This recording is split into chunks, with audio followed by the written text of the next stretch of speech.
Rovers on an easy street out in the Championship as they hit 4, count them, against Preston North End out in the Championship to reignite their playoff chase. Can they do it? Can they bloody do it? We'll take a little look next.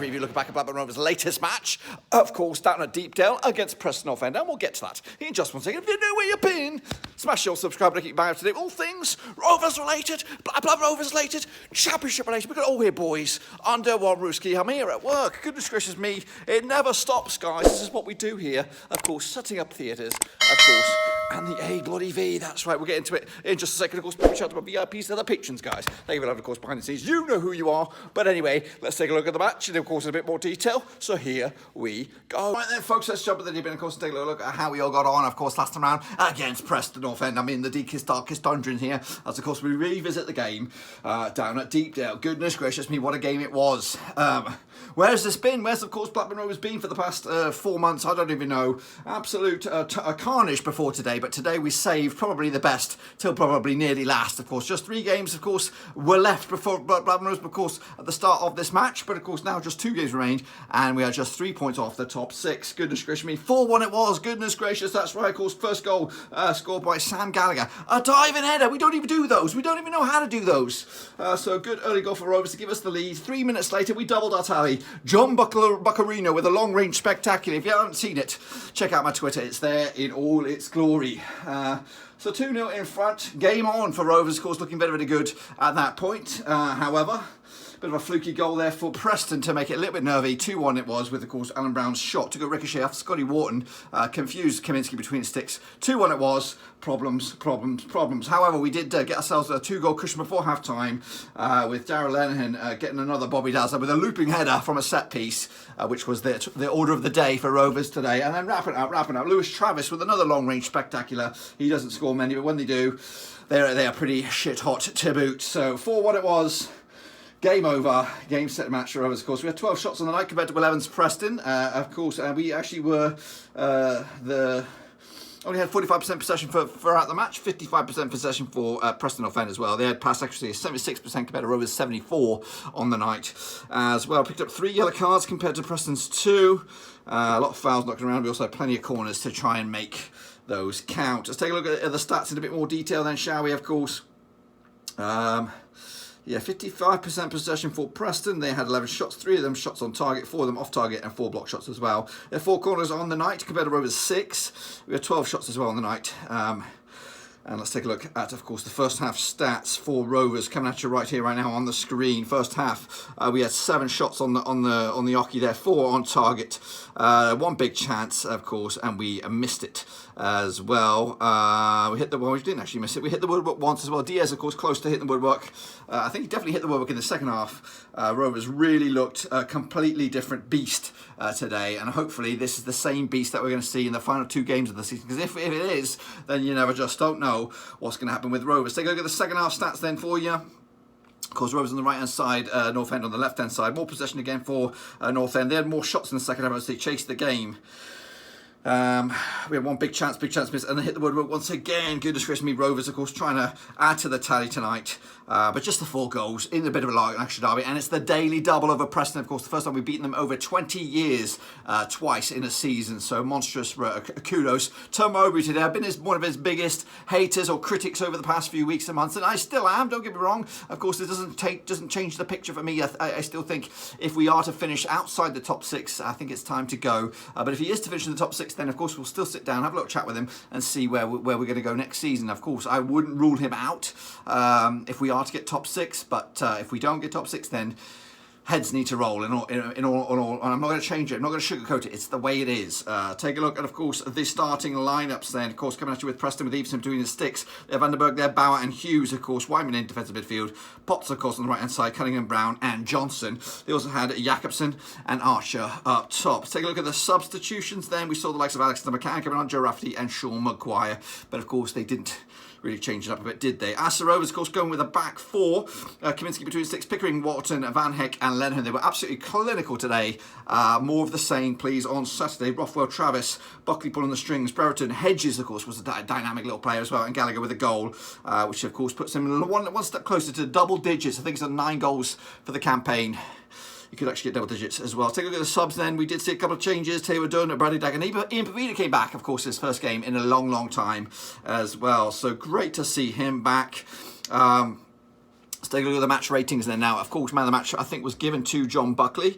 But they give him a 6.8, which is a bit batshit crazy. I don't even know what they do here. I really don't know what they do. Lennon with an 8.4. Gallagher with a 7.6. As for Preston, their star man was Alan Brown with 7.2. To be honest with you, I thought they were pretty shitty for the most part, all over the place. So I don't know where they got that from in the end. Of course, down the foot there, you see the graphic, of course, where all the drama took place over the course of the 90 minutes. Let's take a look, of course, at the shot grid then, shall we? Rovers represented by the blue, of course, and Preston represented by the orange. They've resorted to a lot of long-range efforts. The key man, of course, shots from Yakurin, he had a couple of them. Johnson as well, also always the problem he is. As for Rovers, a lot of shots coming from Gallagher, Diaz, both with 2 for them, Hedges with a couple as well. Travis, of course, a couple, and Lenihan with 2 efforts as well. Again, one of them was in the back of the net, so well done to the skipper. Fantastic on there. Of course, take a look at the stats in all its glory for yourself. As for the heat maps, as you can see, Preston, they're pegged back basically into the defensive third, and in the middle third there. Rovers, of course, all over the place a little bit. That's what we want to see, and we want to see more of that heading into the final 2 games of the season. Speaking of the final 2 games of the season, here is Tony Mowbray with his thoughts and wisdom about the game and, of course, the result, and where, of course, it leaves Rovers heading into the final 2. What pleases the most, the control, I think, in the game. I don't think at any stage we were in danger of losing the football match. I think they applied themselves really well today. It was almost as if a weight of pressure was off them. They could just relax and play, and they looked like the Blackburn Rovers team that we know that we've got, and the quality of the players that we've got. And yeah, it was good to see the people who scored. I think 2 midfield players scored tonight, which is a huge issue for us, really, that we don't score enough goals from midfield. And if Brereton doesn't score, Gallagher's getting, I think he's got 9 now. Gallagher or Brereton don't score, then we invariably don't score enough goals to win football matches. Even though we're in just about every football match, we don't score, we don't win. So tonight it was great to see the midfield players scoring goals, and yeah, I think that was a big positive. You made the decision to change the system. How big a call was that, and how pleased were you with the way it worked? It wasn't a big call, really. I think you look at the opposition, how they played. I think trying to find a winning formula, as every football manager has to do. It's and we won with the system that we'd been playing recently. We won 8 games on the bounce playing that system, and so it's very difficult for anybody to sit there and say, "Oh, you needed to change the system." Why do we need to change the system? It's about footballers. And tonight, Brereton flicked the first one off the post. Gallagher followed it in. Buckley struck one from outside the box, which is something that he works a lot on now because he needs to. Buckley, Rothwell, Travis need to start scoring goals if their careers, never mind the football team, are going to move forward. And I'm pleased for both of the midfield players who scored tonight. It was a good, solid performance from us. And I feel as if when Brereton's at it, and Gallagher's finding a real sense of urgency to score goals, because these are the things we talk about. We've tried to develop a club with a growth mindset that every player wants to improve and get better. As the results come, positive or negative, they want to individually get better, and I think I can see that in them. They want to get into the areas to score goals and win football matches, and tonight we did that. You've done your part and taken the first 3 points of your remaining games. Is that all you can do with regards to this playoff situation? Just look after yourselves? Yeah, I think so. I think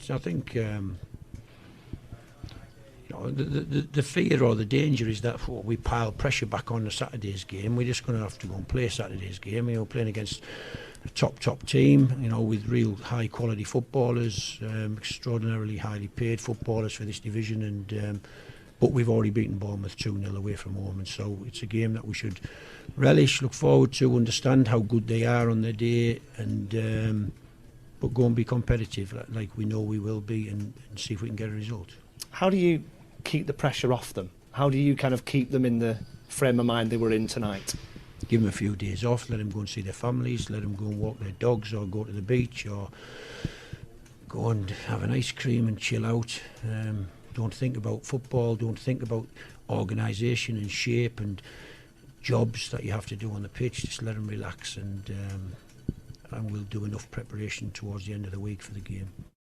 All right then, folks, let's take a look at what's going on elsewhere on the old social media. Then shall we kick it off with Adam Saltsuki? Fantastic performance and a result. There's the team we saw earlier this season. Not sure where that's been the past few weeks, but just shows how good we can be, and also sadly how badly we have screwed this season up. We'll still enjoy tonight. Please for us fans, we needed that. Like Lee Ryan, not this one, but that one, of course, absolutely outstanding. Every single player showed passion and fight, and that's what we've been missing. Sam Gallagher fights and runs every game, and he deserves the goal. Rothwell was unplayable. Hope he carries on for the last 2 games. Fair play, Mowbray. Better late than never. Come on. Meanwhile, Adam, a Ribley Valley UTR, says playing like that with a back 4 and Buckley in the right position makes it even more annoying thinking about the last 3 months, of course. Jamie, Lisa and Jamie 1 says 2 more wins, please, and you never know. Bano said looked a lot better in this formation. 2 games left. May as well go for broke on Saturday. Jordan Kingsley said unreal performance, but I refuse to build my hopes up. If QPR win Friday, I just know we'll fall to bits against Bournemouth. Mr. Nobody Diaz said the lucky red and black kit. Indeed, that's the first win, I believe, in that kit. Crispy RFC said, bloody unbelievable performance, lads. Love it. Coach Steve, epic performance, huge from the whole team tonight. I still feel it's too late and Mowbray has to go, but here's hoping for a miracle in the last 2 rounds of games. Adrian Spencer says, massive. 2 more to go. Let's give it all we've got.